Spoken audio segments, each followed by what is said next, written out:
You have to start watching your language. My mother used to say that. And then around money especially, a lot of people say like, I was ripped off. So there are so many negative language around money. And my mentor Wahe said, you have to use positive words around money. Otherwise, money will not like you.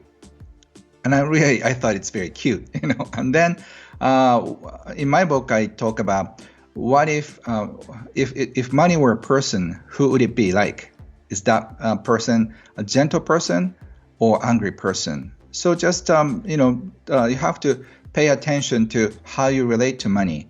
If you just feel like money is just a thing, like you don't care, but if you don't care, you end up being in debt. So you have to be very careful and respectful for money. For some Japanese people, actually one of my students made futon, bed for a wallet. It's so cute to show respect. While I rest, please, money and credit cards, please rest here too. So it's like a little bed, like a cat bed, and then you're supposed to put your wallet into the bed. So it's just a metaphor, but unless you show respect to money and the money coming in, money going out, both ways, you cannot feel peaceful around money, especially this hard time of economy. You have to really pay close attention to your emotions. And most of us are so controlled by anxiety and fear around money. That's why we do things which are not really true to us in order to survive. So we feel like if we have no money, we cannot survive. That means you're dead. So the funny switch is turned on. I think it's our survival mechanism. 200 years ago or 300 years ago, everybody was a farmer. Nobody's, probably don't use much money. But now, unless you have money, you cannot buy food. So money and survival are so tied in your system. So as people begin to tell themselves a new narrative, they build the futon bed for their wallet, they think about who that person is, and I'm guessing a lot of people are going to think of that person as abusive or, they wander off and they don't have a good relationship with that. So how do they begin to change their mindset around that? How do they begin to turn that narrative? Do you tell them to imagine somebody who is kind or gentle? What is that process?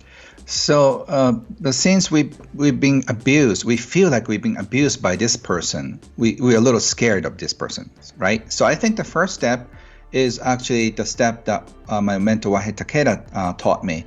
That is, arigato your money. Thank your money. When money comes in, either in a form of government check or a salary or commission or whatever the money you receive, you say, thank you, arigato. Thank you, money, for coming in. Because in these days, it's so rare to find you and pay you. Somebody pays you, right?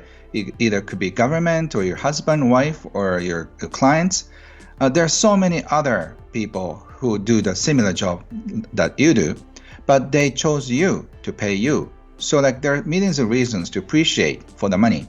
So when money comes in, just say, thank you, or arigato, or danke, or sheshe, or whatever your language, or mercy, And then when you spend money, also arigato, because you're getting something for the money. And Wahe said, arigato in, arigato out. So it's almost like a Karate Kid teaching, wax in, wax out. So he said, arigato in, arigato out, if you do it for 2 months and then come back. So I wanted to have some stock tips or investment tips, or I expected something different. But the thing I got is arigato in, arigato out. And I practiced for 2 months and I felt genuinely happier. So I recommend anybody, just try it at least, because it doesn't cost you anything. And once you start appreciating money coming in, money going out, you start appreciating about other things. So this arigato in, arigato out opens a door to a new life, which is full of appreciation. And I think we definitely need that. Wahe said, appreciation melts fear and anxiety. So if you start and if you keep appreciating money coming and going out, you cannot worry about money at the same time because a human mind can focus one thing at a time. So Wahei has a very interesting, unique trick of sort of like changing our wire in our brain. So once you start appreciating, it's so funny because one of my students said, "Oh, gee, Ken, I forgot to worry about money for a week." Because you focus on appreciation. Yeah, I think this is really powerful. Is a very important first step. And when I think about my own journey, I won't say that I had a negative view about money. Let's go to that next phase. Mm-hmm. So people are they're arigato money in, arigato money out. They've got the futon for their wallet, like they're in a Zen place, like they're doing good. Now, like you retired at 29, not just because you were thinking. You retired at 29 because you ran businesses. You got very thoughtful about how to generate money and save it. How should people be acting with their money? So we get now how they should be thinking, but how should they be acting with their money? Thank you, Tom. I think it's a beautiful question. And I think that's exactly what we need to learn. Because once you start appreciating, your life shifts too. For example, one of the readers on my book, she was a single mom with a low-paying job. She was working as a secretary. And then she came to me and she used to complain about her low-paying job. But after reading my book, she changed her attitude and she started appreciating about life and boss. And she realized that she didn't have a college degree, but she was hired as a secretary. So that's a big reason to appreciate her boss. Before, she was always complaining about him. And I think the feeling really probably came across to her boss, and she got a big raise in a few weeks. So once you start appreciating, I've heard so many stories, I can even write a few books on this. Once you start appreciating your boss, your clients, they appreciate you back. So in my 20s, the reason why I was successful was I was a little unique in so many different things. For example, when I was doing accounting consulting, I divided my clients to two groups. One, I do regular job. The other, I always bring something whenever I got to meet them, just a herb tea, Japanese tea, like a book, or just not super expensive. So in 6 months, I got so many referrals from the gift-giving groups. I didn't ask for any clients, right? But they gave me so many referrals. And the second, group, not so much. So I recommend everybody to start giving more, something a little extra, not like 30% more, but something to show your appreciation. And it doesn't really matter if you're a florist or cleaners or business lawyers or a dentist.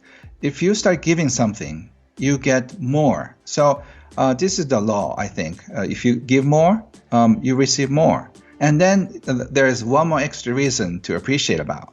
So your life would shift. So your whole energy would be so different and so content. And I think people want to do business with happier people. People don't want to go with people who are very depressed. So the people with the radiance of appreciation often attracts more people and more opportunities. So this is not a new age or a spiritual thing. It's a practice to appreciate more. So what you appreciate appreciates. And I think it's so simple. So start appreciating about money is the first step. And then second step is start appreciating what you have. And if you start sharing what you have, I call it gift. All of us have gifts. I've written probably like half of my books, 20 books on how to discover your gifts and monetize them. Because each of us is born with a special gift and something to be shared with this planet. And if you can find it, and if you can improve it, and you can polish it, and just share with a society, I think that translates into money. So I wrote a national bestseller, Do What You Love and Make Sure Money Follows You. So it's very important. You have to have both.